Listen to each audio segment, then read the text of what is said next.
In March 2011, during a cruise off the Pacific coast of Mexico, 24-year-old British crew member Rebecca Coriam vanished without a trace from the Disney Wonder. The last time she was seen on surveillance cameras, she appeared visibly upset while speaking on the ship's internal phone. Just minutes later, she had disappeared, as if she had simply vanished into thin air. It was the first incident of its kind in Disney Cruise Line history, raising troubling questions. Was it a tragic accident, a criminal act, or a secret the corporation has gone to great lengths to hide? Instead of allowing a transparent investigation, Disney refused to release the full surveillance footage, and years later quietly settled with Rebecca's parents for a substantial sum. What really happened aboard the Disney Wonder? Rebecca was born on March 11, 1987 in England. Ever since she was a child, she had dreamed of working on a cruise ship. In June 2010, she traveled to London for an interview with Disney and was hired as an entertainer aboard the massive Disney Wonder cruise ship. This majestic cruise ship is more like a massive hotel, offering every comfort for relaxation and entertainment. It stretches 294 meters long and can accommodate 2,500 passengers, along with nearly 1,000 crew members.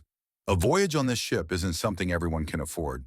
An 8-day cruise in the most budget-friendly cabin, without windows, costs around $2,000 per person. For those seeking the ultimate luxury experience, prices can climb to nearly $7,000. But none of these expenses applied to Rebecca. She was able to travel for free while doing what she loved, working with children. After 4 months of training, she finally embarked on her very first cruise. The ship's route took her from Los Angeles to the Mexican Riviera and then through the Panama Canal. It was during this time that Rebecca received heartbreaking news from home. Her grandfather had passed away. She had to return to England for a short while to be with her family. Soon after, she came back to her job on the ship, keeping in touch with her parents through Facebook and Skype. 6 weeks later, on March 21st, 2011, Rebecca sent her final message to her family, promising to call the next day. But that call never came. Her worried mother reached out to her on Facebook, yet Rebecca never appeared online again. Around 9 a.m. Pacific time, it became clear that Rebecca was missing. The crew quickly raised the alarm. Her cabin was empty, and a thorough search of the entire ship turned up nothing. Even attempts to reach her through the ship's public announcement system failed. It was as if she had vanished into thin air. The ship's security team began reviewing the surveillance footage, and that's when the first real clue appeared. On one of the tapes, Rebecca can be seen in a crew-only area, speaking on an internal phone. She looked visibly upset. At one point, a man approached and asked if she was all right. Rebecca assured him that everything was fine, hung up the phone, and walked out of the camera's view. What happened to her after that moment remains a complete mystery. Once it became clear that Rebecca could not be found on board, the ship's officers contacted the U.S. Coast Guard and the Mexican Navy.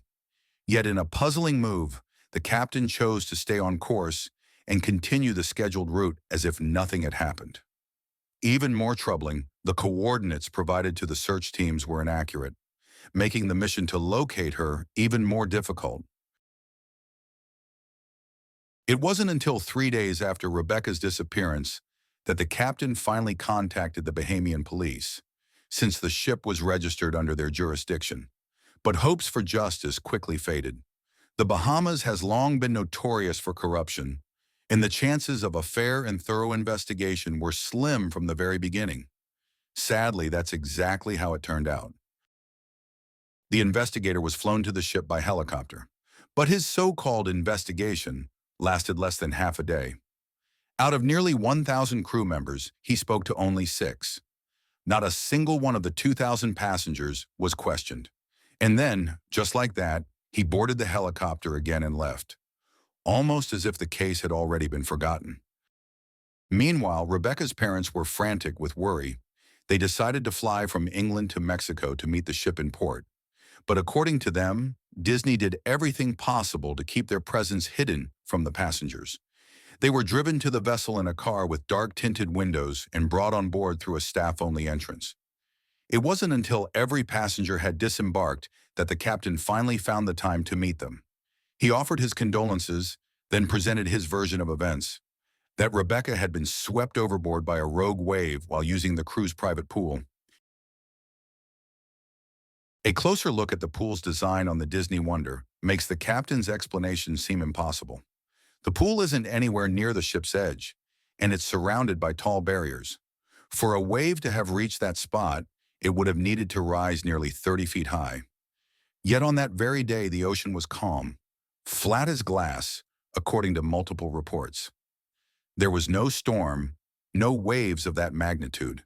Naturally, Rebecca's parents refused to believe such a story. Still, Disney firmly maintained their position. Their daughter's disappearance was nothing more than a tragic accident. 6 months later, journalist John Ronson decided to carry out his own investigation, keeping his plans secret.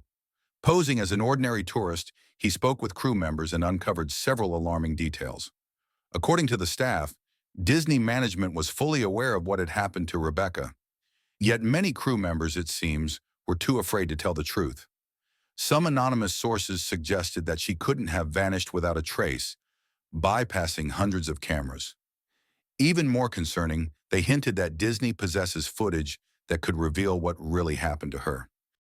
Most of the crew members interviewed by the journalists still believed that Rebecca had been swept overboard. One even mentioned that the sea had been fairly rough that day, making such an accident theoretically possible. The journalist also learned that after Rebecca went missing, one of her sandals was found on the deck. One crew member shared her own account of what might have happened. She claimed that Rebecca had been romantically involved with a crew member, and shortly before her disappearance, their relationship had become quite strained. According to this version, Rebecca was speaking to him on the last camera recording. The crew member also suggested that Rebecca's disappearance was likely an accident. In her view, after another argument with her partner, Rebecca went to the crew pool to relax. She dismissed the theory of a massive wave sweeping her overboard, proposing instead that Rebecca might have accidentally slipped from the wide edge of the pool. Regarding Rebecca's final phone call, some crew members claimed that it was recorded. However, Disney has refused to reveal what was said. It's possible that the truth about her disappearance could have seriously damaged the company's reputation. The sandal found near the pool has raised increasing doubts. Rebecca's parents said it was far too small to fit their daughter. None of the crew members could recall ever seeing her wearing it. In fact, in 2016, private investigators claimed that the sandal actually belonged to another crew member on the ship. Rebecca's father hired a private investigator, a former Scotland Yard officer. After conducting his own inquiry, he dismissed the captain's explanation entirely. According to him, the sea that day was calm, and the ship's high railings would have made it impossible for a wave to sweep anyone overboard. The surveillance footage raised even more red flags. The investigators suggested the video had been deliberately cut to remove timestamps and location markers. He also noticed that the clothing Rebecca was wearing appeared far too large for her frame, hinting that the items may have actually belonged to someone else, most likely a man. Because Rebecca was a British citizen, local politicians tried to step in. They openly criticized Disney's version of events as absurd and accused the company of hiding the truth. Some even suspected that Bahamian authorities had been bribed to avoid conducting a proper investigation, but their hands were tied by international law, leaving them unable to take meaningful action. Only after Rebecca's disappearance did British lawmakers begin discussing new legislation that would allow the UK to investigate the disappearance of its citizens in international waters. With the support of British authorities, Rebecca's parents filed a lawsuit against Disney, demanding the release of all information connected to their daughter's disappearance.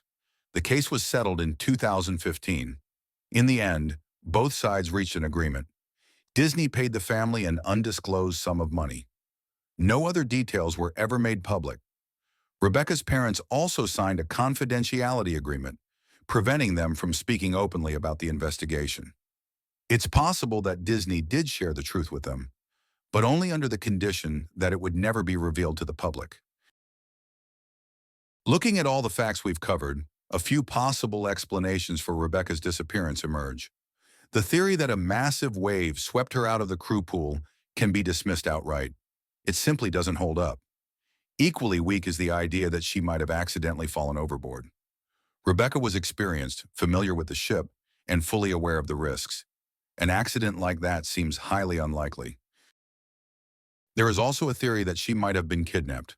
After she went missing, the cruise ship kept sailing without a full cabin inspection. It is possible that she was held on board and later secretly taken ashore in Mexico. The most plausible theory is that Rebecca lost her life on the ship, possibly at the hands of a passenger or crew member, and that her body was thrown overboard. This explanation best fits Disney's desperate efforts to protect its reputation. The real question is, what exactly is the company hiding? If a crew member was responsible, it would deal a heavy blow to the corporation's image. But if it turns out that Disney deliberately concealed or tampered with evidence, the case could erupt into a major international scandal. Sadly, more than a decade has passed since the girl went missing, yet no one has managed to uncover the truth from the multi-billion-dollar corporation. Unfortunately, Rebecca's disappearance is not an isolated case. According to the International Cruise Victims Association, dozens of people, including passengers and crew members, have gone missing from cruise ships over the past decades. Many of them are young women, raising concerns about possible links to human trafficking. For example, in 1998, 23-year-old Amy Lynn Bradley vanished from the cruise ship Rhapsody of the Seas. Despite numerous unverified reports of her being seen in different countries, her whereabouts remain unknown. These cases raise serious questions about safety on board cruise ships and how much major corporations, such as Disney, prioritize protecting their reputation, potentially at the expense of transparent investigations. The lack of proper oversight and thorough investigations can create conditions for criminal activity, including human trafficking, on board these vessels, highlighting the need for stricter supervision and accountability from both cruise companies and international authorities. If you're interested in similar stories and want to learn more about other mysterious disappearances and strange events on cruise ships, be sure to check out my channel and watch other videos on this topic. Don't forget to subscribe so you won't miss any of my new investigations.